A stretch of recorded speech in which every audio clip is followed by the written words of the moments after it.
Boa noite, amados. Paz do Senhor Jesus. Bem-vindo a mais uma reunião profética. Obrigado por você que já está aqui nessa noite, nos acompanhando, nos seguindo. Tenho certeza que a palavra vai ser bênção na minha vida e na sua. Eu já quero agradecer mais uma vez você que tem se inscrito. Se você não é inscrito ainda, se inscreve aqui, ó, GDA Guerreiros da Aliança, deixando aquele seu like, compartilhando. Seu comentário é muito importante para que o YouTube continue sugerindo esses vídeos para outras famílias serem impactadas pelo poder de Deus. E o tema dessa noite é a pedido de vocês que têm nos acompanhado, mandou via direct do Instagram e calhou com a data, com a semana que nós estamos vivendo, da Páscoa. E o tema é DNA de Cristo. E a palavra lá está em Lucas capítulo 1, no verso 26. Então, no 6º mês, Deus enviou o anjo Gabriel para Nazaré, uma cidade da Galileia, a uma virgem prometida em casamento a certo homem chamado José, descendente de Davi, e o nome da virgem era Maria. O anjo chegou ao lugar onde ela estava, e ao se aproximar lhe declarou: alegre-te, muito agraciada, o Senhor está contigo. Diante de tais palavras, Maria ficou intrigada, imaginando qual poderia ser o motivo daquele tipo de saudação. Mas o anjo lhe revelou: Maria, não temas, pois recebeste grande graça da parte de Deus. Eis que engravidarás e darás à luz um filho, a quem chamarás pelo nome de Jesus. Ele será grande e será chamado Filho do Altíssimo. O Senhor Deus lhe dará o trono de seu pai Davi, e ele reinará para sempre sobre o povo de Jacó, e o seu reino nunca terá fim. Então perguntou Maria ao anjo: como acontecerá isso? Pois jamais tive relação sexual com algum homem. Então o anjo lhe esclareceu: o Espírito Santo virá sobre ti, e o poder do Altíssimo te cobrirá com a sua sombra. E por esse motivo, o ser que nascerá de ti será chamado Santo Filho de Deus. Saiba também que Isabel, tua parenta, dará luz a um filho mesmo em idade avançada, sendo que este já é o 6º mês de gestação para aquela a quem julgava estéril. Porquanto para Deus não existe nada que lhe seja impossível. Diante disso declarou Maria: eis aqui a serva do Senhor, que se realize em mim tudo conforme a tua palavra. E em seguida o anjo partiu. Amém? Glória a Deus. Então nós estamos na semana de Páscoa. E você sabe o que significa Páscoa? Peça. Páscoa significa passagem. Que passagem? Passagem essa que nós vamos ler posteriormente lá em Êxodo capítulo 12, quando o anjo da morte passa pelo Egito, mata os primogênitos, só não mata os hebreus que tinham o sangue no umbral da porta. Agora o tema dessa noite é muito interessante, porque fala do DNA de Cristo. E o que é o DNA? O DNA são filamentos ácidos que estão dentro do núcleo da célula. Ou seja, você tem a célula que compõe o seu corpo. A célula, ela tem várias funções metabólicas.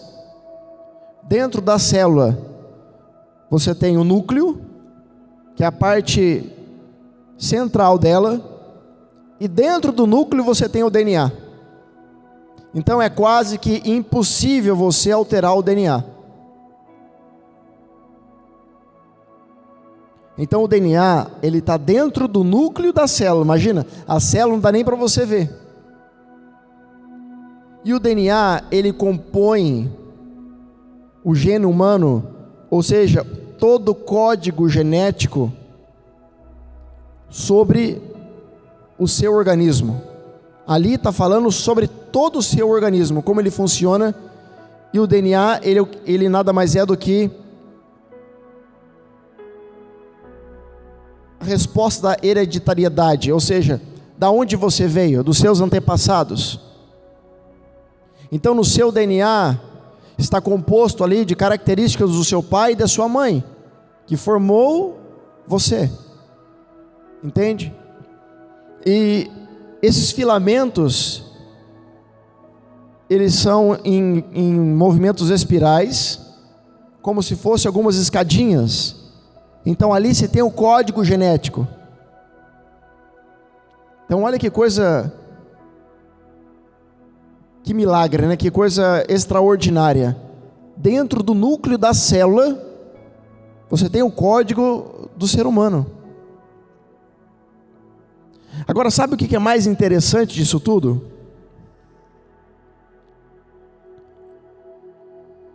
É porque você pode questionar de onde veio a existência do homem, você pode buscar em histórias, mas o fato é que você tem o DNA composto de um tetagrama. E um tetagrama são 4 letras, 4 números: 10, 6, 5 e 6. E no alfabeto hebraico, cada número corresponde a uma letra. E pasmem, o nome que forma com os 4 números, as letras hebraicas, é o nome de Deus. Eu estou falando para você, comprovado cientificamente.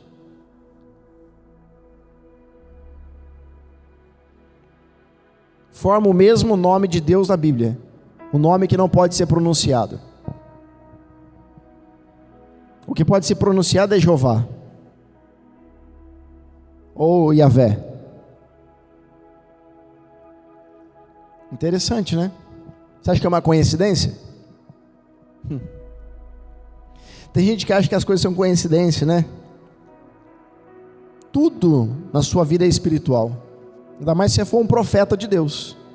Até o que acontece no seu corpo, na sua carne, não é mais natural. Você não vive mais no natural. Nada, nada, nada.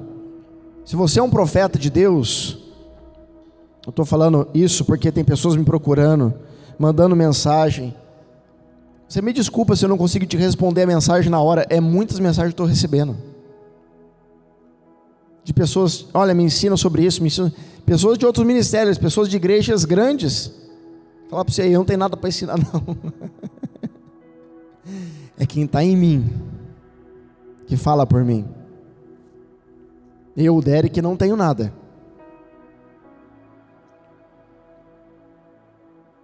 Eu nasci para uma função: adorar ao meu Senhor.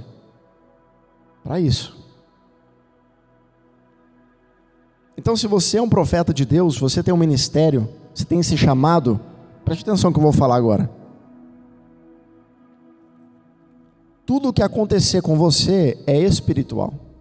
E tudo o que acontece ao seu redor é espiritual. Todas as pessoas que se envolvem com você é espiritual. E com todas as pessoas que você envolve é espiritual. O que as pessoas fizerem para você é espiritual, o que você fizer para elas é espiritual. Amém? Só um adendo aí dentro. Talvez você tenha um ministério, você é pastor, líder, enfim. Então, dentro do DNA do homem, existe a assinatura do autor. Você não vê que todo quadro, no final do quadro tem a assinatura do autor para saber quem que pintou? Senão você vai olhar no quadro, vai falar bonito, quem que fez? Alguém olha para você, nossa, é tão bonito, quem que fez? Então a assinatura do autor está aí dentro. É ele. Deus te criou. Deus te fez. E aí nós vamos para a passagem bíblica aqui em Lucas. E o que eu acho mais interessante é que Lucas relatando, sendo que Lucas era médico. E Lucas ele vai relatar justamente o seguinte, que uma menina, porque Maria era uma menina, virgem,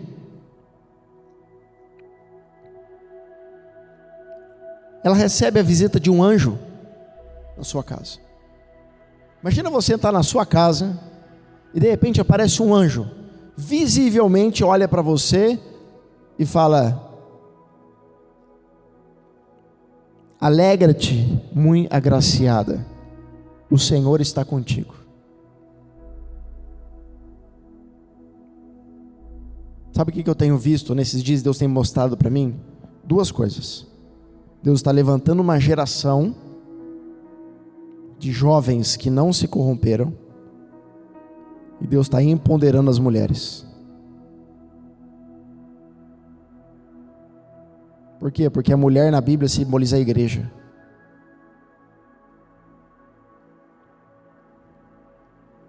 Tem muito líder que fala assim: ah, mulher não pode pregar. Pois é, se o homem não prega, Deus levanta a mulher para pregar. Porque quem fala é o Espírito, não é a pessoa.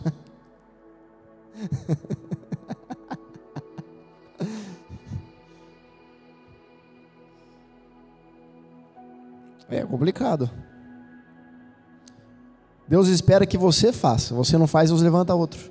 Porque ninguém, preste atenção, ninguém nessa vida é insubstituível. Se você não fizer, outro vai fazer. Você não é a última bolacha do pacote. Ah, se eu não tiver, não vai acontecer. Vai. Porque o propósito de Deus não para. Deus ele dá oportunidade para nós viver o propósito dele. Ele quer que nós sejamos participantes do propósito. Mas se você não quiser fazer o propósito, vai ter alguém que queira. Sempre tem alguém que queira. Sempre vai ter alguém que quer aquilo. Se você olhar para essa caneca, se achar ela feia e desprezar, alguém vai passar e vai pegar. Sempre tem alguém interessado naquilo que ninguém dá interesse. Talvez você foi rejeitado, você foi jogado de canto, você foi desprezado, você não foi amado. Alguém vai pegar. Jesus ele não quer perder você. Entende o que eu estou dizendo? Então, mas aí o anjo ele chega na casa de Maria e fala: o Senhor é contigo. E diante de tais palavras, Maria não sabia o que falava. Por que será que ele está aqui? E ele falou: você vai ficar grávida. Hã? Olha que coisa maluca. Além dela ser virgem, jovem, como que ela vai ficar grávida sem ter relação com o homem? É possível? Não, não é possível. Por que não é possível? Porque tudo aquilo que Deus fala para você não está de acordo com a realidade que você vive. Por quê? Porque Ele está falando de uma realidade pela qual Ele vive. E para você viver a realidade de Deus, você tem que acreditar no que Ele está dizendo e parar de viver a realidade da terra. Então Ele falou: você vai ficar grávida. Como? Não se preocupa com o como, só saiba quem. Eu vou repetir: não se preocupa com o como, só saiba quem. Olha, eu estou enfrentando esse problema, como é que eu vou fazer? A resposta eu não sei, do como, eu sei quem vai. Mas esteja disposto a aceitar, porque a vontade dele é boa, perfeita e agradável. Se algo deu errado, foi por causa do homem, não por causa dele. Foi porque o homem não quis, foi porque o homem rejeitou, foi porque o homem desprezou, foi porque o homem se endureceu. Ele não tem culpa. Jamais. Então,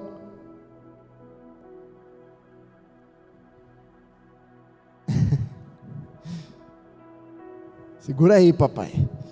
Então o anjo falou para ela assim: você é agraciada, você vai ficar grávida. Eu vim trazer uma mensagem. Sabe como é que a Bíblia diz, ela chama os apóstolos da igreja? De anjo. O anjo do Senhor. Por quê? Porque nada mais é do que nós somos o quê? Mensageiros. Agora, se você tem algo contra mim, tudo bem. Você pode não gostar de mim, do Derek, mas contra a palavra, aí você tem que falar com ele, que aí a culpa já não é minha mais. Os princípios bíblicos que estão sendo dito aqui é ele.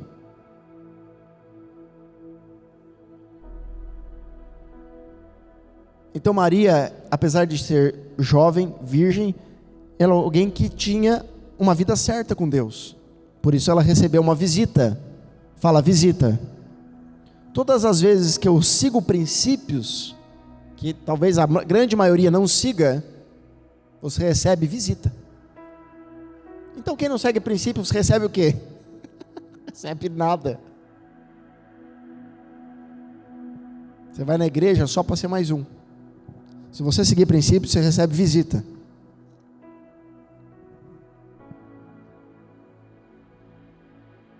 Se você segue princípios.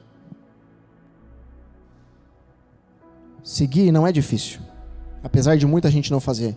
Por quê? Porque alguém está andando aqui, eu ando do lado, eu estou seguindo. Mas quando eu passo a viver como? Quando eu passo a aplicar os princípios, eu recebo morada. Então ele disse para ela, eu vim, porque você segue, mas agora você vai ficar grávida, porque além de seguir, você faz. Entende o que eu estou dizendo? Você vai ficar grávida. Como? Como pode isso? Ela ainda era imatura, não sabia como. O anjo fala para ele, o Senhor Deus enviará o Espírito Santo vai te cobrir. O Espírito Santo virá sobre ti e o poder do Altíssimo te cobrirá com a sua sombra. O que é a sombra? Hoje a palavra é muito espiritual. Se você não tiver discernimento no que eu vou pregar aqui, você vai ficar perdidinho. A sombra, ela é a impossibilidade da luz atravessar um corpo. Gera sombra. Então se tem uma luz atrás de mim, ela não consegue passar inteira. Aqui na frente forma sombra. Entende? Agora, por que a sombra é necessária? Porque no meio do escuro, como eu tenho pregado e falado, se aparecer uma luz, você reconhece. E a sombra nada mais é do que esse espaço que ficou sem luz. Não veja como algo ruim. Agora, para se criar algo, para existir algo, você precisa ter espaço. Você precisa ter espaço para criar algo, para dar vida a algo. Então, o anjo está dizendo que o Espírito Santo vai vir com um poder, vai cobrir ela com a sua sombra. Por que a sombra? Porque vai criar um espaço em Maria, para que quando vier o feixe de luz do céu, possa então ter forma. Então Maria não estava ficando grávida de uma criança, ela estava ficando grávida de uma palavra. Meu Deus. Nossa, veio até um negócio agora aqui.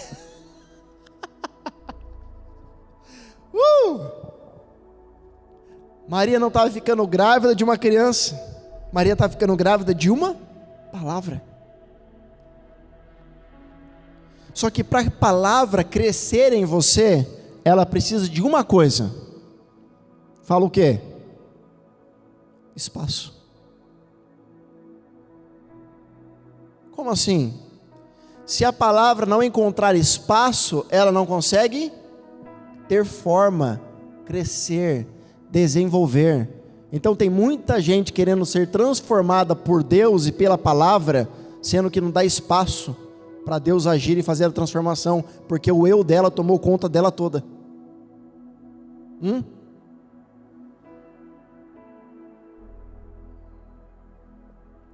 Forte, não é? Então Maria não estava grávida de uma criança, Maria estava grávida de uma palavra. Agora, olha que tremendo. Se você pegar hoje a tecnologia, vamos pegar a coisa mais tecnológica hoje da gestação, que é a fertilização in vitro. O que é a fertilização in vitro? Você pega o óvulo da mulher, você pega o espermatozoide do homem no laboratório e faz o quê? A fecundação. No laboratório, eu pego o espermatozoide e o óvulo fecundo e põe numa barriga. Não é isso? É a fertilização in vitro. Ainda que é uma tecnologia, foi um óvulo retirado da mulher e foi um espermatozoide tirado do homem. E foi colocado na barriga. Às vezes as pessoas falam assim, Jesus teve mãe, mas o pai foi adotivo. Não. A mãe foi adotiva também. Porque ele não teve parte nem com o pai e nem com a mãe. Maria só serviu de uma barriga para gerar. Agora, ela não era qualquer mulher. Era uma mulher escolhida, separada. Por quê? Porque ela viveu o que os profetas antes dela e todos os homens de Deus buscavam e buscaram durante toda a vida com Deus: a morada. Moisés viu a morada no tabernáculo, Davi viu a morada no tabernáculo, Salomão viu a morada no tabernáculo. Mas a morada vinha em forma de nuvem, cobria o tabernáculo e recolhia. Pela primeira vez agora Deus estava dizendo: eu vou fazer morada dentro do homem. E ainda nem tinha vindo o Espírito Santo em Atos dos Apóstolos, que foi selado. A primeira pessoa que foi cheia do Espírito, que teve morada, foi Maria. Você acha que ela tem moral?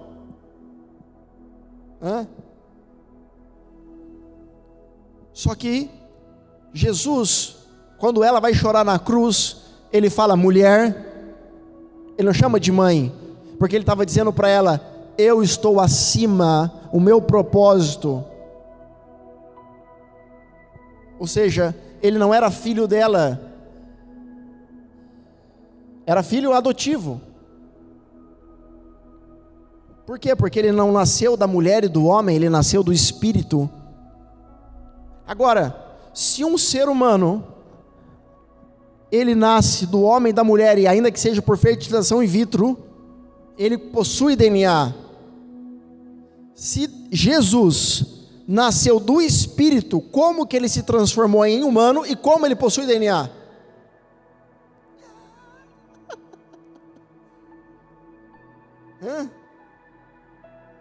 Mas que doideira é essa?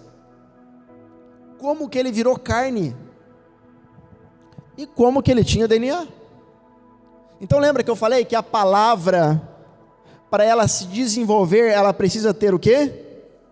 Espaço. Vamos ver o que fala lá em João capítulo 1.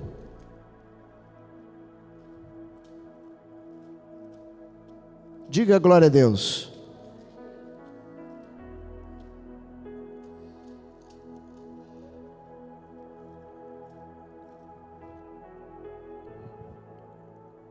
No princípio era a palavra, e a palavra estava com Deus, e a palavra era Deus.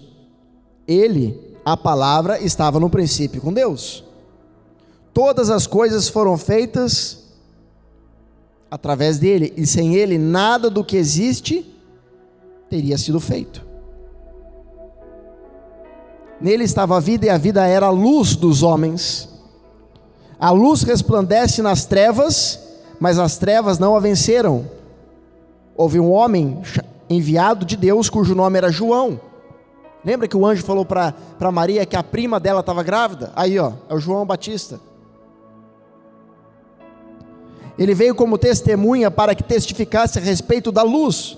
Por quê? Porque antes da palavra, quando ela se torna morada, vir para fora, e tomar a existência e de fato cumprir o propósito, Deus levanta um profeta para preparar o caminho.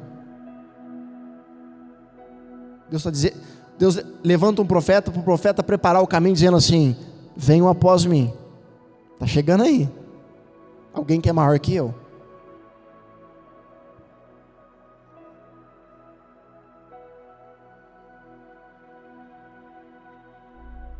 E nem sempre um profeta, ele vem para anunciar o caminho, dizendo, na maioria das vezes, dizendo coisas boas de Deus.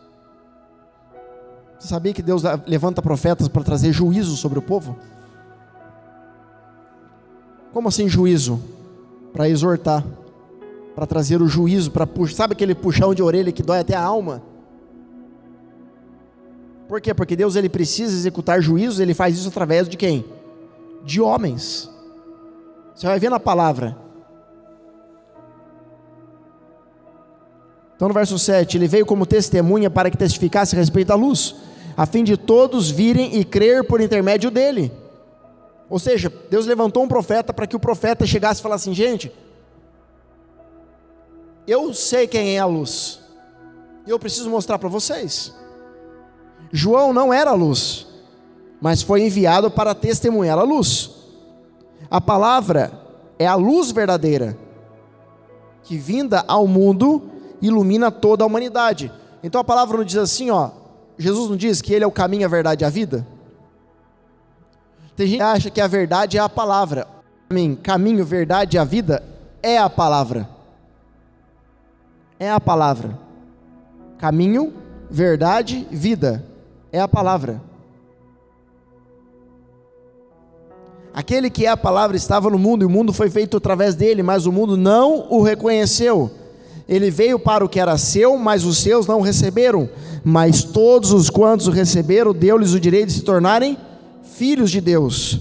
Ou seja, aos que creem no seu nome. Que crer é esse? Eu creio em Jesus, eu aceito Jesus, eu sei quem ele é. Não. Se eu chegar na igreja e eu falar, eu aceito Jesus e batizei nas águas, eu sou filho de Deus? Será que é fácil assim?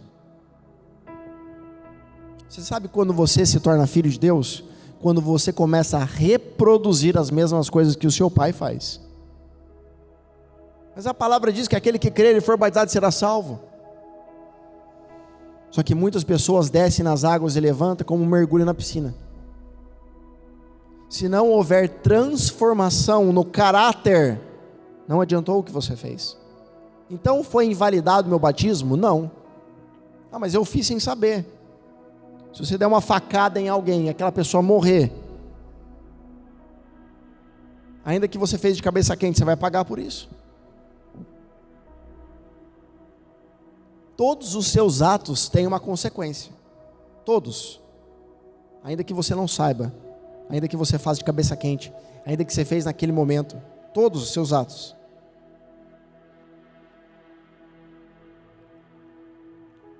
Mas os verdadeiros filhos de Deus, por quê? Por que não é só aceitar Jesus e entrar nas águas e eu sou filho? Porque Jesus diz que a porta do céu é estreita, que o caminho para entrar é difícil. Tem um pastor americano, depois você procura na internet, que acho que ele pregou na Assembleia de Deus aqui no Brasil, mas a imprensa destruiu ele, porque ele rasgou o verbo. Rasgou, sabe o que é rasgar? É você pegar e destruir o pecado na frente de todo mundo. Essa é a pregação da verdade. A pregação da verdade, as pessoas não podem sair com o peito estufado do culto, falando que culto abençoado. As pessoas têm que sair quebradas, arrependidas, chorando, dizendo, eu preciso melhorar. Essa é a palavra da verdade. Mas eu preciso ser transformado. Exatamente. Quando você é quebrado por Deus, você é transformado, porque você é refeito segundo a vontade dele, não a sua. Então depois você procura aí, pastor americano, Assembleia de Deus, falando sobre o pecado. Um cara alto. Pensa. Tem gente que acha que eu pego pesado, mas Quando eu olhei aquilo aí, eu falei assim, nossa, eu estou comendo miojo.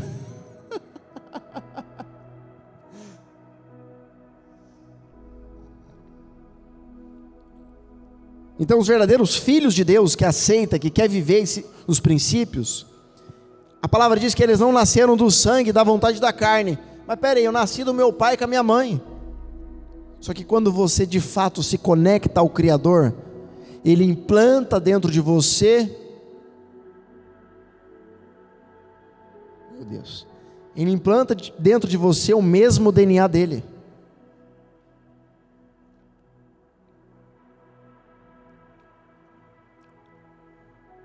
Os quais não nasceram do sangue, nem da vontade da carne, nem da vontade do homem, mas de Deus. E a palavra se fez carne e habitou entre nós. Vimos a sua glória como da unigênito do Pai, cheio de graça e verdade. Então a palavra, para ela crescer, ela precisa ter espaço. Mas tudo bem, a palavra entrou, o feixe de luz entrou, mas como se tornou forma humana? Como que Jesus nasceu do Espírito? Porque ele teve em contato com Maria, será que foi isso? Na física, sabe o que é matéria? É tudo aquilo que ocupa um espaço e tem massa, um aglomerado de partículas. Então o feixe de luz encontra um espaço, tem espaço dentro. Você abriu mão do seu orgulho, você abriu mão do seu eu.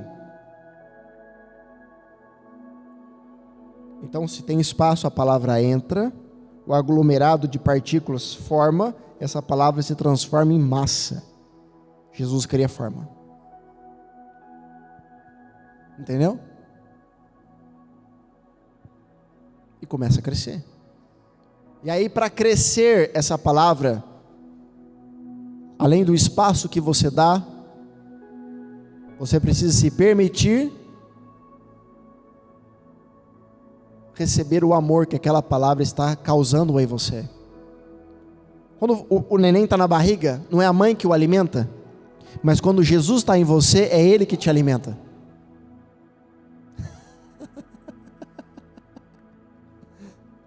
Não é você que alimenta Ele. Ele só precisa de espaço. Quanto mais espaço você dá, mais ele cresce, mais ele desenvolve. Quanto mais espaço você dá, mais ele te enche de amor. Então ele começa a tomar uma forma que é humana. E beleza, ele está com uma forma que é humana, mas e o DNA dele? De onde você acha que o DNA dele era? Agora nós já estamos indo para uma parte. Peraí, eu falei que o DNA é a parte mais central do núcleo de dentro da célula. Agora imagine o DNA de dentro do núcleo da célula de Jesus.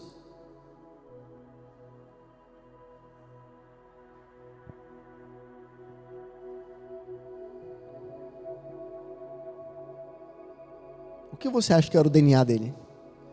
Se no nosso DNA as características vêm da nossa hereditariedade, do nosso pai e da nossa mãe, quais eram as características que estavam dentro de Jesus? De Deus. Agora João está dizendo que se nós formos de fato reconhecidos como filhos de Deus, nós teremos um DNA de Cristo, ou seja, o DNA de Deus dentro de você.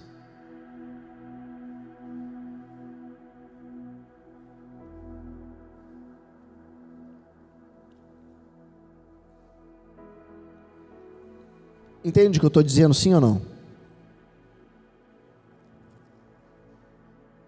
Olha o que a palavra diz lá em Êxodo capítulo 12.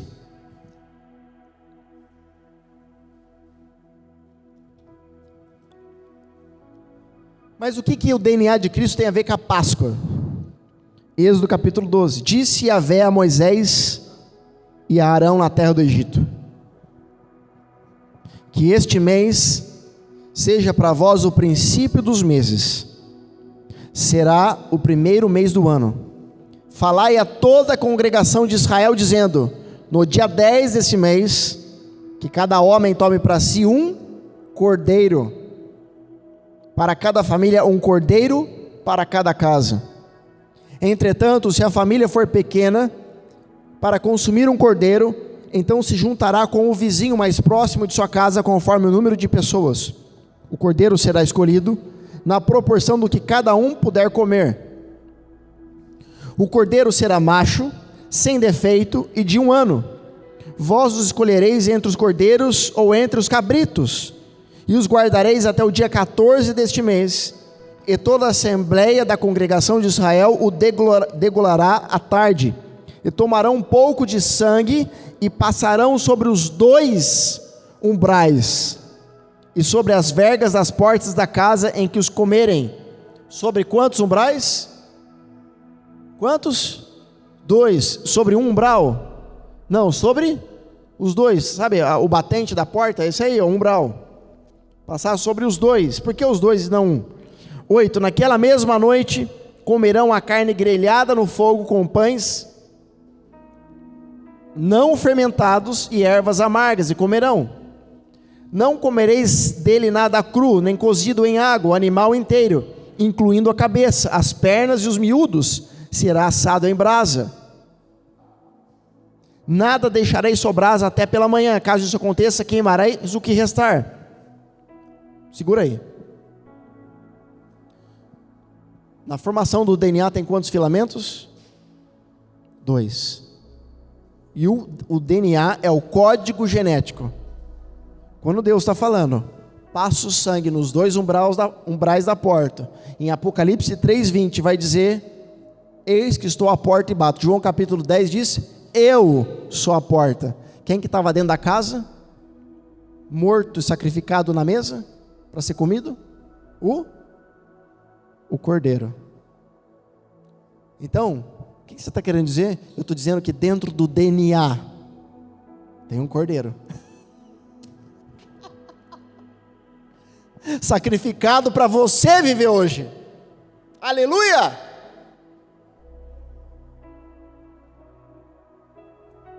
A palavra diz que nós já estávamos como ovelhas ao matadouro. Nós já estávamos considerados mortos. Sabe qual que era o nosso destino? O inferno. Nós não tínhamos salvação, porque todos nós fomos destituídos da glória de Deus, e todos nós pecamos contra Deus. Então, para alguém bater no peito e colocar o nariz em pé, tem que ser muito doido da cabeça, porque todos nós estávamos destituídos da glória.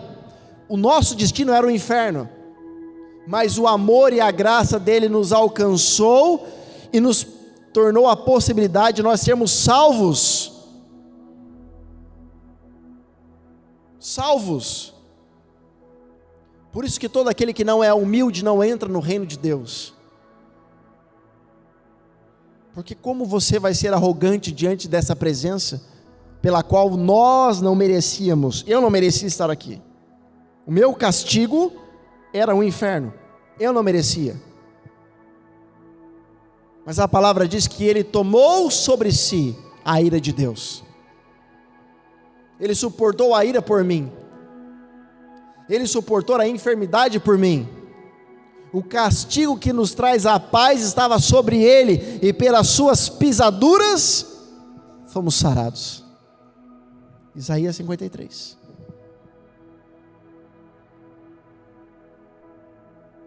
Ele foi moído, transpassado. A sua aparência era tão feia que as pessoas não tinham coragem de olhar para ele, porque ele ficou desfigurado. Fizeram um pouco caso, como de alguém que quer e deseja esconder o rosto. Desprezado na cruz. O mínimo que as pessoas têm que ter diante da presença dele é a humildade. Você entende o que eu estou dizendo? Arrogância não pode existir no reino espiritual. Deus, ele não aceita. Ele não aceita. Porque quem somos nós para falar para Deus que nós fizemos alguma coisa? Que somos melhores que alguém? Será que nós somos melhores Tivemos uma aula espetacular dos meus filhos espirituais essa semana. Uma filha minha falou assim: qual a diferença de um assassino para mim? Nenhuma. Às vezes você olha alguém fazendo uma atrocidade, qual a diferença dele para você? Talvez a gravidade foi mais pesada, mas a diferença, você é tão mau quanto ele. Porque Jesus diz que nós somos maus. Não pense em você porque você vai na igreja, você adora, você é bonzinho, não, você é ruim. É a graça, é o Espírito Santo que faz você se manter no eixo. Até nisso, a honra e a glória dele. Eu sou uma pessoa equilibrada, sou uma pessoa controlada, eu sei de mim, sabe nada. A honra e a glória é dele, e ele não divide com ninguém. Com ninguém. Tira o seu eu do pedestal e coloca ele. Dentro da casa, da porta, tinha um cordeiro assado. Um cordeiro sendo assado. Sabe o que Deus fala para Moisés e Arão? Fala para eles comer tudo, e o que sobrar ainda queima no fogo. E come assado. Por que tem que comer assado? Porque um cordeiro por cordeiro, se não tiver fogo,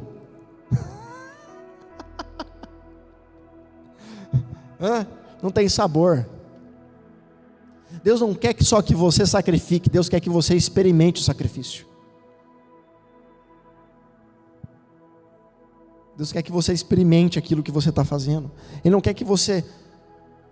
A palavra em Jeremias diz que Ele tem os melhores pensamentos ao teu respeito. Ele tem pensamentos de paz, pensamento de prosperidade. Ele quer que você aproveite. Para de olhar como se fosse dor pelo que você está passando. Comece a enxergar como a mão de Deus te purificando, te amadurecendo. E quem não tiver com você, não se preocupa. Não se preocupa. Não se preocupe com as perdas.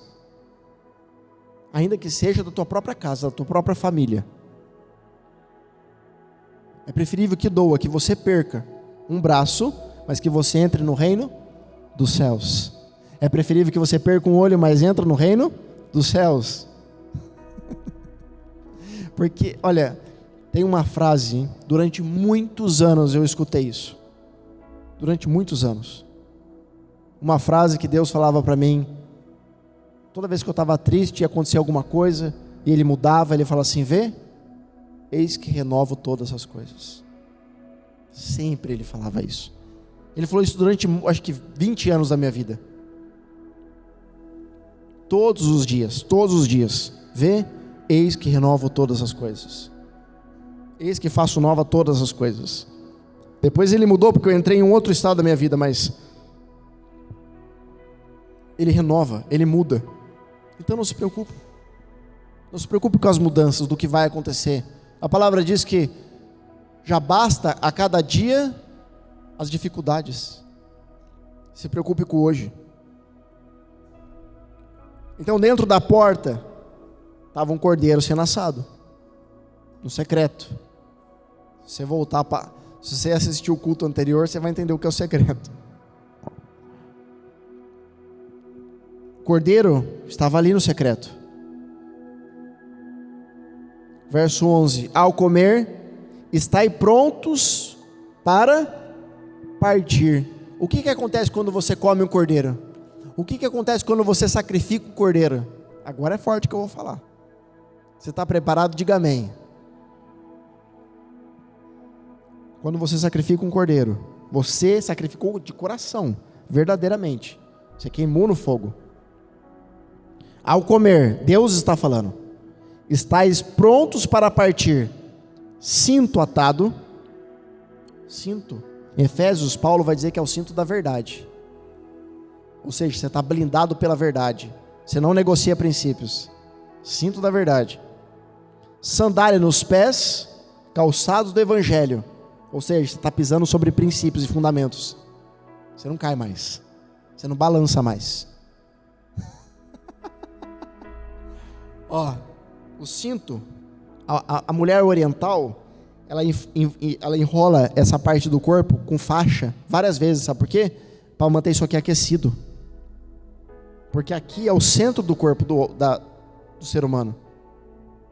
A mulher mantém aquecido, por quê? Porque ela gera nessa região. Então, está falando, olha, cinto atado, cinto da verdade, quer dizer, você não troca a verdade. Sandália nos pés, quer dizer, calçados do evangelho, você não mais fraqueja. Você não mais fica, sabe, inconstante na presença de Deus. Uma hora eu estou bem, uma hora eu estou mal. Uma hora eu estou firme na presença, uma hora eu estou fraco. Uma hora eu vou na igreja, uma hora eu não vou. Não, você não fica mais oscilando. Você fica firme. Sandália nos pés e cajado na mão. Autoridade. Você vai ter autoridade para falar. Comereis às pressas, é peça de Yahvé, é Páscoa do Senhor. E naquela mesma noite eu passarei pela terra do Egito, e matarei todos os primogênitos, tanto dos homens como dos animais, e executarei juízo sobre todos os deuses do Egito. Eu sou Yahvé. O sangue, porém, será para vós um sinal nas casas em que estiver. Quando eu vir o sangue, passarei adiante. A praga da destruição não atingirá quando eu ferir o Egito. Esse dia, portanto, será para vós um memorial, e o celebrareis como uma festa perene para Yahvé. Vossas gerações o celebrareis por decreto perpétuo.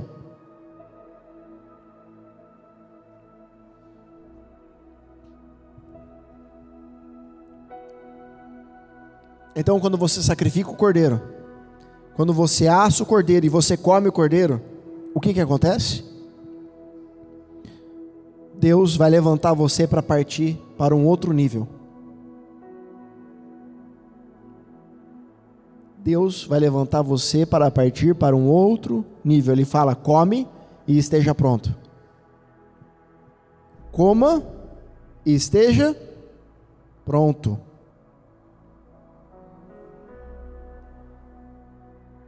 Por que pronto? Porque aqueles que ficaram, aqueles que negligenciaram, aqueles que não quiseram, receberão a penalização por não estarem blindados pelo sangue do cordeiro. A palavra diz que o cordeiro foi sacrificado antes da fundação do mundo. Quem é o cordeiro? Dentro da porta estava um cordeiro sendo assado. Lembra? Dentro da célula do núcleo estava um cordeiro. Quem é o cordeiro? Volta lá em João. Vamos voltar lá em João, capítulo 1.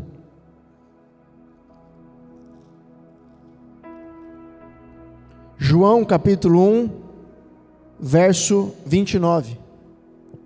No dia seguinte, João viu a Jesus, que vinha caminhando em sua direção, e disse: eis o Cordeiro de Deus, que tira o pecado do mundo. Meu Deus. Você já imaginou? Você vê o Cordeiro indo na sua direção? Este é aquele da qual eu disse: depois de mim vem o homem que tem a excelência, pois já existia antes de mim. Eu não o conhecia, mas a fim de que ele fosse revelado a Israel, vim, por isso, batizando com água.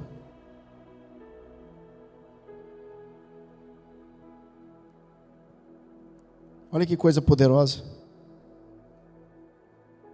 Já pensou?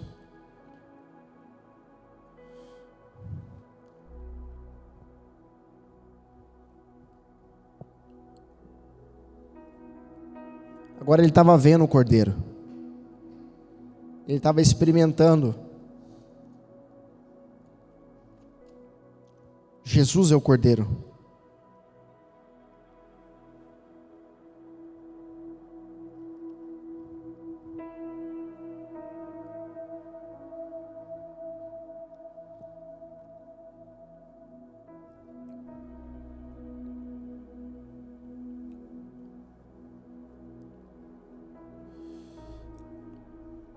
Então a palavra em 1 a Coríntios capítulo 15, 47.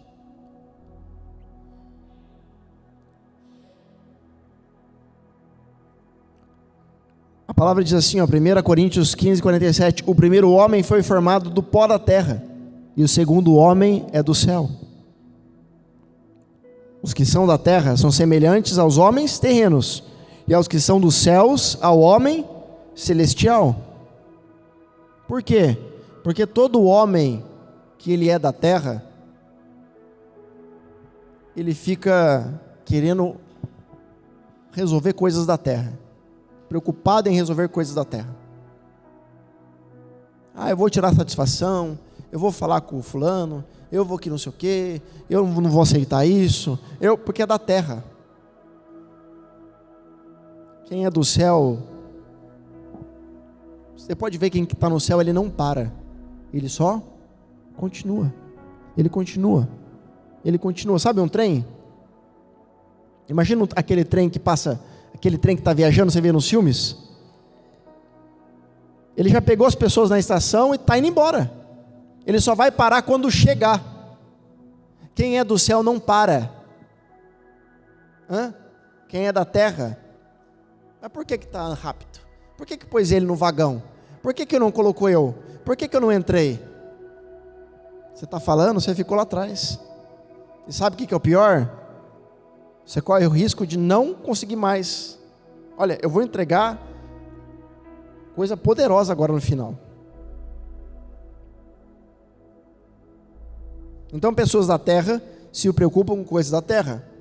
Pessoas do céu não param. Fala, não para. Fala, eu não posso parar. Se alguém parar, eu preciso continuar. Entendeu? Fala, eu não posso parar. Eu preciso continuar. Só que sabe o que vai acontecer? O Satanás, o cão, ele não consegue parar o trem, porque quem governa o trem é Deus. Então ele não consegue parar. Aí o que ele faz? Ele entra dentro do vagão, ele arruma um jeito de entrar no meio do vagão. Ele alcança, ele consegue dar uma varinha rápida, entrou no vagão. Aí ele fica procurando, dentro do vagão, alguém que já entrou no vagão. E ele começa a passear. Eu vejo no filme, eu não conheço. Eu nunca andei no trem assim, né? Você passa a porta e vai, né, para outra, como é que chama? Vagão mesmo, né? Você vai para outro vagão, você passa para outro vagão e as pessoas sentadas ali, né? O trem mais coisa que eu fui é trem que passei na cidade. Mas assim, você vai passando de vagão e encontra aquelas pessoas sentadas, e o Satanás, ele para ali, ele senta do seu lado como um gentleman. Rapaz bonito, bem arrumado. Oi, tudo bem? Quanto tempo você está aqui? Estou aqui já há muitos dias. Para onde você está indo? Não sei. Eu sei que eu estou indo para onde como é que chama quem governa o trem? Maquinista? Eu estou indo para onde o maquinista está levando a gente. Poxa. Então. Mas você não acha que está demorando muito, não? Aí ele, não, mas tem comida boa, dá para descansar, dá para dormir aqui, tem coisa, uma hora a gente vai chegar. Será que vai chegar mesmo? Olha para aquela pessoa ali, quem é aquele ali? Aí ele vai falar assim, é meu amigo aquele lá. Será mesmo? Quem que falou para você entrar no vagão? Foi ele. Não, pois é. Esse trem aqui, ele está indo para um lugar que não tem nada. Se ele fosse seu amigo de verdade, ele ia te levar para um lugar onde tem. Você não precisa ficar parado, viajando, esperando. Você pode fazer as coisas agora. É só você levantar daí e fazer do seu jeito. É verdade. Aí o cara fala, é verdade mesmo, estou cansado. As necessidades, o Satanás ele vai em cima da tua necessidade, da sua carne, da sua alma. E ele fala, é verdade mesmo. Como é que eu faço para sair daqui? Mas não dá para pular daquele. Aí o Satanás fala assim, arruma um jeito. Pode deixar que isso aí eu resolvo. Eu vou arrumar um outro vagão para você pular. Dá. Na hora que ele dá uma diminuída na velocidade, eu arrumo um jeito aqui, nós dois pulam, eu seguro até na sua mão. É mesmo? Você faria isso por mim? Faria. E é um vagão que chega rapidinho, é um trem que chega rapidinho. Quanto tempo? Questão de horas, é igual avião. Poxa, o que você acha desse povo aí que está aí no trem? Só que é o seguinte, não cabe todo mundo, só cabe eu e você. E aí você vai falar para os outros? Eu não vou falar não, você vai falar? Não. Então vamos, vamos esperar. Aí a hora que dá uma freada, tá devagarzinho, pum, pulou os dois. Só que esse trem está indo para onde? Para o desfiladeiro, para a morte. A palavra diz que há caminhos que parecem de vida, mas são caminhos de morte.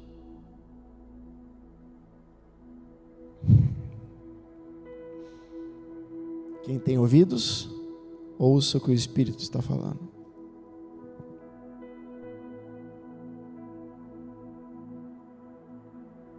Hoje eu estou como DJ aqui, você está vendo aí, né? Segura aí que está acabando, filho. Melhor guardei para o final. Meu Deus. Aí parou o negócio aqui. Misericórdia. Tá vendo? Isso aqui é o inimigo não tentando deixar eu prosseguir no coisa. Eu vou conseguir. Deus vai me dar graça. Consegui. Eu vou continuar no trem, não vou pular. Fica sossegado. Mas você vai cair. Não vou. Vou chegar até o fim.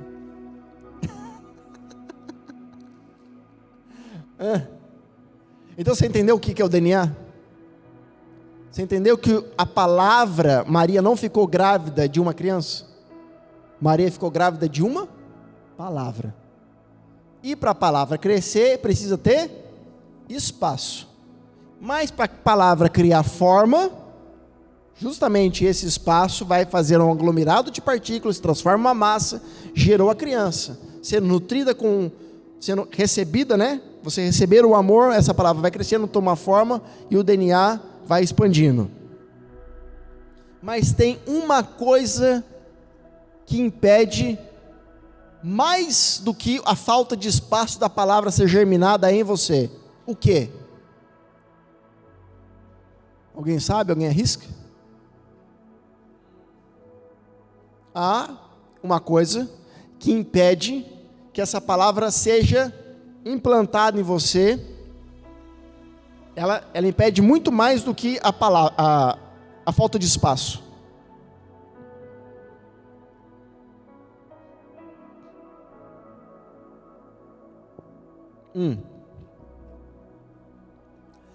Lembra que eu falei que Deus ele sempre levanta um profeta para anunciar o que Deus vai fazer? Então se tem uma coisa que impede mais do que a falta de espaço. Por quê? Porque quando Deus ele quer fazer, se tiver isso aqui de espaço e Ele quiser, Ele faz. Mas tem uma coisa que não deixa. É como você falar assim, eu não quero, eu rejeito. Sabe o quê? A língua. A palavra tem poder. O passarinho soprou aqui. Agora, segura aí. A palavra ela não precisa de espaço para crescer. Só que não é só a palavra de Deus. A palavra do inimigo também. Você vai determinar para quem você vai dar esse espaço. E isso vai interferir no seu DNA. Porque vai ou aflorar a tua essência, ou vai impedir com que você veja com clareza quem você nasceu para ser. Então, Tiago capítulo 3.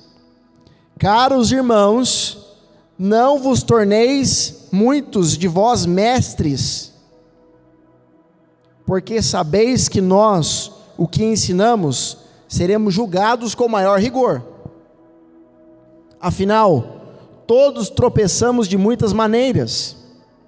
Se alguém não peca no falar, tal pessoa é perfeita. Tem alguém perfeito? Não, então todo mundo peca no falar. Sendo igualmente capaz de dominar seu próprio corpo. Ora, ao colocarmos freios na boca do cavalo, para que ele nos obedeça, conseguimos controlar o animal todo. Imagina, o cavalo, você põe um freio na boca, você puxa aqui, ele vai para lá. Você puxa, não é assim?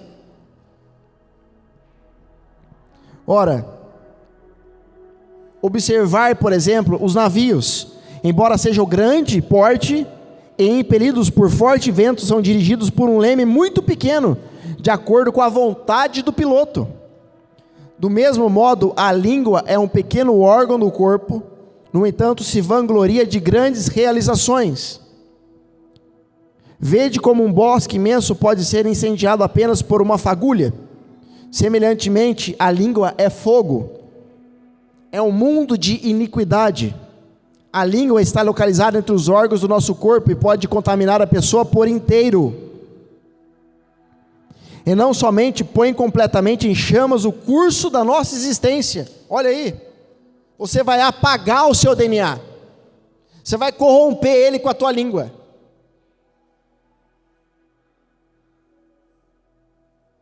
E tudo que Satanás quer fazer é isso. É isso. Contudo, acaba ela mesma incendiada pelo inferno, pois toda espécie de feras, aves, répteis, criaturas marinhas é possível domar. De fato, sim, tem sido domada pelos seres humanos. A língua, contudo, nenhuma pessoa consegue dominar. Então, quem que domina a sua língua? O Espírito Santo. Quem que coloca você no equilíbrio? O Espírito Santo. Lembra que toda a honra e toda a glória é dele?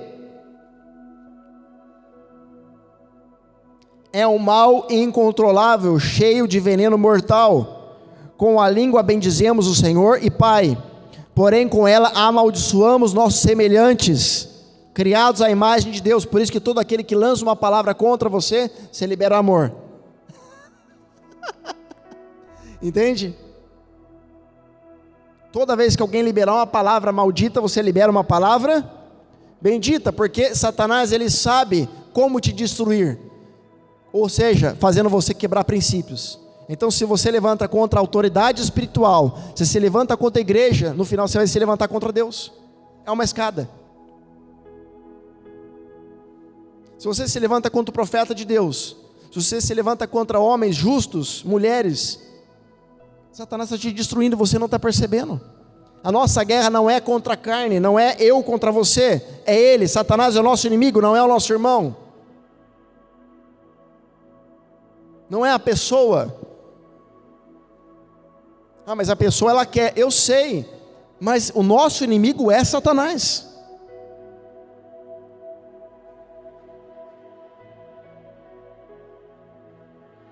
Da mesma boca procedem bênção e maldição, meus queridos irmãos. Isso não está certo. Acaso pode a mesma fonte jorrar água potável e água salobre? Pode alguém dizer que ama a Deus e amaldiçoa o próximo? Pode dizer alguém que ama a Deus e fala mal do próximo? Tiago está falando, você está incoerente. Você está doido da cabeça. Ora, meus irmãos, é possível que uma figueira produza azeitona e uma videira figos? A videira produz uva. Assim também uma fonte de água salgada não pode jorrar água doce. Você entende que quando Jesus, ele morre na Páscoa, morre e ressuscita na Páscoa, ele estava trazendo à existência o DNA do céu, dizendo: eu vim resgatar a essência que vocês haviam perdido. Eu vim resgatar de fato quem vocês são. Não se deixe contaminar por tudo que aconteceu. Ele apanhou, ele foi cuspido, ele foi transpassado, cravaram nele e ele não abriu a boca para não manchar o DNA que o Pai havia colocado nele. Ele carregava o DNA do pai, tudo que ele não queria era manchar o DNA do pai. É preferível que você perca, é preferível que você saia como errado, mas não mancha o DNA do pai. Não revide Satanás. Deixa que do Senhor é a sua justiça. Aleluia.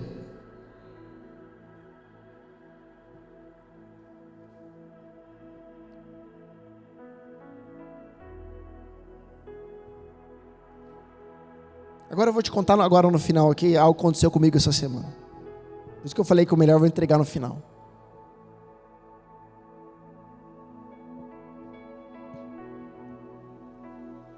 Conta ou não conta, Jesus?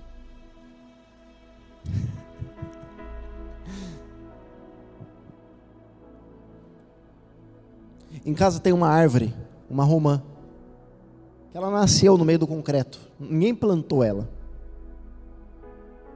Ninguém plantou ela. Tem uma coisa que eu vou contar só para os meus filhos espirituais na aula. Ó, ela nasceu no meio do concreto. Ninguém plantou ela. O Sarim plantou. Deus plantou ela. Ela rachou o meio do concreto. Lá em casa tem na garagem, na rampa. Tem um negócio que meu avô fez para sentar. Nasceu dentro do concreto e rachou. Romã. Romã é a árvore que os sacerdotes usavam, a fruta, né? E aí ela encontrou o telhado, e ela desviou do telhado e continuou crescendo. Virou uma árvore fruta. Só que faz muita sujeira. Todo dia eu passava lá e ficava ali tendo que limpar. Eu vou falar a verdade para você, eu estava a pé da vida e tem que ficar limpando aquilo lá. Por diversas vezes eu reclamava. Pô, tem que limpar.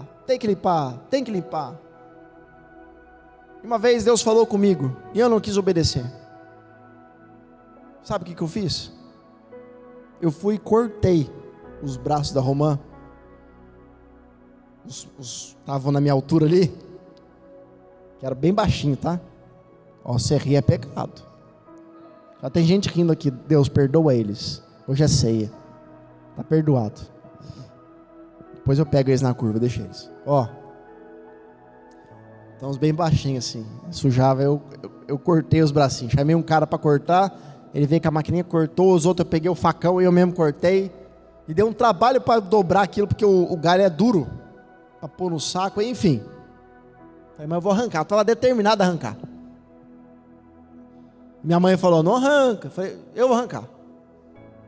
Sou eu que limpo, eu que vou arrancar. Mas eu falei, não vou matar também, porque a minha vontade era arrancar tudo. Matar tudo. E arranquei o que dava e deixei os frutos lá para cima. E aí beleza. E passou.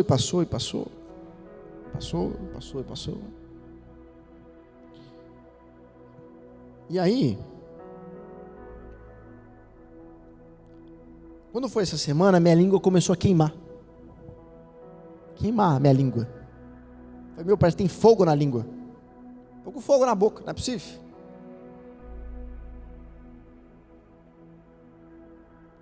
Aí, meu filho falou para mim, meu filho espiritual falou para mim assim, faz chá com a casca de romã que é bom. Aí eu fui lá de noite, eu e minha filha lá pegar o celular. Pai, você não vai alcançar. Falei, fica quieta, filha. Fica quietinha, papai continuar gostando de você. Tava bem alto ali, assim. Não tava tão alto, mas para mim é bem alto. Eu falei, misericórdia, e agora? E aí eu fui tentando pegar consegui pegar duas lá. Fiz o chazinho, pus na língua. Tava com umas feridinhas na língua, sabe? Ela continuou queimando um pouco, mas tava com umas feridinhas, não era afta não. Enfim, secou aquelas feridinhas. Aí beleza, secou, tranquilo, né? Fui deitar. Na hora que eu deitei assim, Deus levanta. Falei, opa, alguém me chamou. Tá tudo bem, filho? Tá? Você não percebeu nada, não? Percebeu o quê? Aquilo que você reclamava tratou a sua boca. Sarou suas feridas. Aquilo que você cortou. Aquilo que você machucou.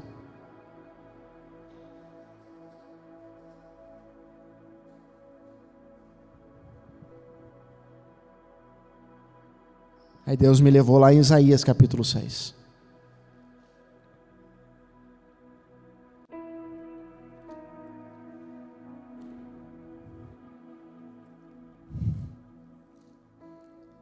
Às vezes eu prego e você fala assim, nossa, ele é super-homem. Às vezes eu acho que eu sou super-homem mesmo, mas não sou não, filho. Eu sou mais pai que muito mais que você pensa. Ó, Isaías capítulo 6. No ano em que faleceu o rei Uzias, Isaías está dizendo, eu vi o Eterno sentado sobre um trono alto e exaltado. A aba do seu manto preenchia todo o templo. Só a aba.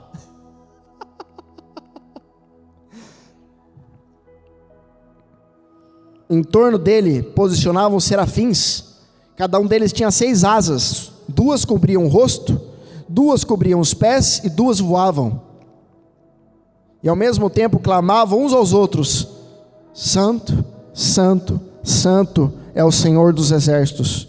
Eis que toda a terra está plena da glória do Senhor. Ao som das suas vozes, os batentes das portas tremiam, e o templo ficou repleto de fumaça. Então bradei eu, olha o profeta falando: ai de mim, não tenho salvação. Um homem de Deus, diante da glória. Ai de mim, eu não tenho salvação. Porquanto eu sou um homem de lábios impuros, e vivo no meio de um povo de impuros lábios. Ele está dizendo assim, a minha boca é impura para estar diante de uma santidade do Senhor. E os meus olhos contemplaram o rei, o Senhor dos exércitos. Imediatamente um dos serafins voou até mim, trazendo uma brasa viva que havia tirado do altar de Deus com uma tenaz. Sabe aquele negócio de marcar boi? O serafim arrancou do trono de Deus, desceu até Isaías, chegou diante dele e com ela tocou a boca e declarou, colocou dentro da boca de Isaías, queimou a boca dele. Vê isso? Tocou os teus lábios, a tua culpa a partir de hoje será removida e o teu pecado está perdoado. E em seguida ouvi a voz do Eterno que clamava: quem havei de enviar? Quem irá por nós? Ao que prontamente respondi: eis-me aqui, envia-me a mim. E ele me respondeu: vai e diz a este povo: podeis ouvir constantemente, mas não haveis de compreender. Podeis ver continuamente e ver sempre, contudo jamais percebereis. Embota o coração deste povo, torna esta gente incapaz de escutar os ouvidos e tapa-lhe os olhos. Que essas pessoas não enxerguem com os olhos, não consigam ouvir mediante os ouvidos e não possam entender com o coração, a fim de que não recebam a conversão e se tornem sãos. Diante disso indaguei: até quando, Eterno? E ele respondeu: até que as cidades estejam em ruínas e sem habitantes, até que as casas fiquem abandonadas e os campos sejam absolutamente destruídos, até que Yahvé remova para terras distantes o seu povo e no seio da terra reine total solidão. E se na terra ficar 1/10 do povo, se tornará devastado. Contudo, assim como o terebino, o olmo e o carvalho, quando são colocados abaixo, deixam apenas um pedaço do tronco no solo, assim a santa semente será o seu toco a brotar um novo começo. Eu estou correndo porque Deus está fechando minha boca. Ó, está queimando muito mais. É para eu acelerar.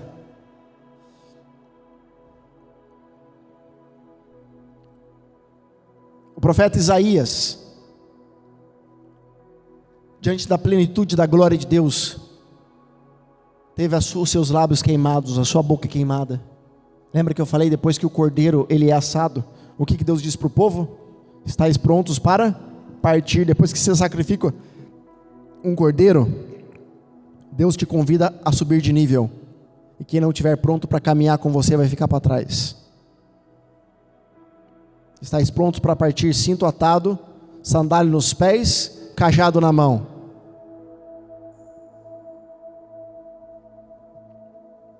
E agora veio o anjo, tocou a boca de Isaías e falou: se você tinha lábio impuro, agora purifiquei os teus lábios. Agora pode ir.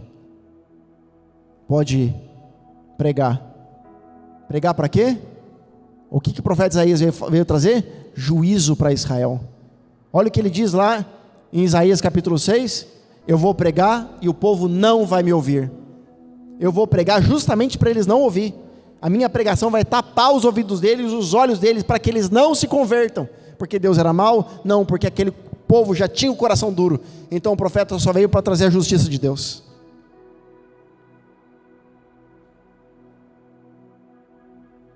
Agora você acha que o povo gostava de Isaías? Isaías foi cerrado ao meio de ponta cabeça. Seguraram as pernas deles, um de cada lado, pegaram uma serra, um homem aqui, o outro do outro, e cerrou. É isso.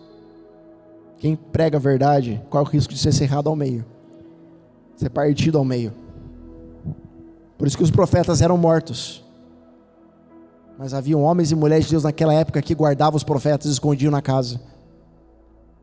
Quando Elias está indo na casa de Acabe, ele encontra um homem no meio do caminho que servia a Acabe, mas escondia os profetas. Quando ele olha, ele fala assim: bem-aventurado é você que guarda e protege os profetas. Aquele homem não tinha falado nada para Elias. E Elias conseguiu ver naquele homem, porque o próprio Deus tinha mostrado para ele que ele guardava os profetas. Quando eu acordei no outro dia, eu fui até a árvore. E o tempo estava só nublado. Eu coloquei a mão nela e falei assim: eu quero te pedir perdão, porque eu te cortei, porque eu te feri. Eu comecei a chorar e começou a cair uma forte chuva. Naquele momento eu senti que eu tinha sido perdoado. Mas sabe o que Deus me ensinou? Eu vou ensinar com esse ensinamento para você. Os frutos estavam disponíveis para mim, fáceis, mas eu rejeitei, eu reclamei, estava na minha altura. Sabe o que aconteceu? Foi cortado. E agora, para eu ter acesso aos frutos, eu vou ter muito trabalho, e pode ser que eu até não consiga pegar. Uma vez que você corta aquilo que era para você, você corre o risco de nunca mais alcançar.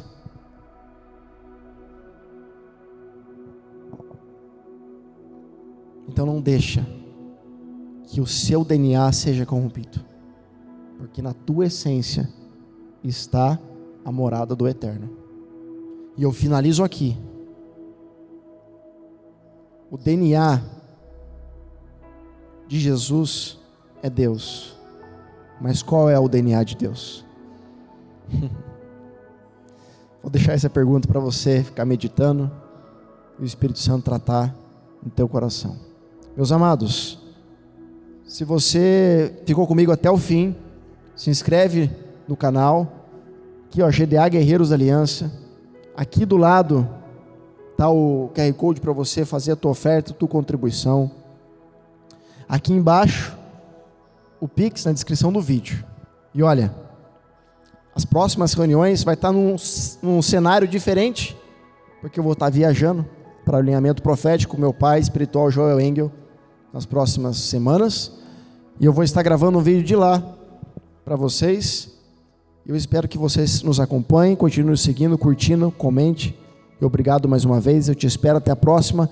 reunião profética, em nome de Jesus, continue mandando as sugestões e os temas que você gostaria de ouvir, em nome de Jesus. Fica na paz.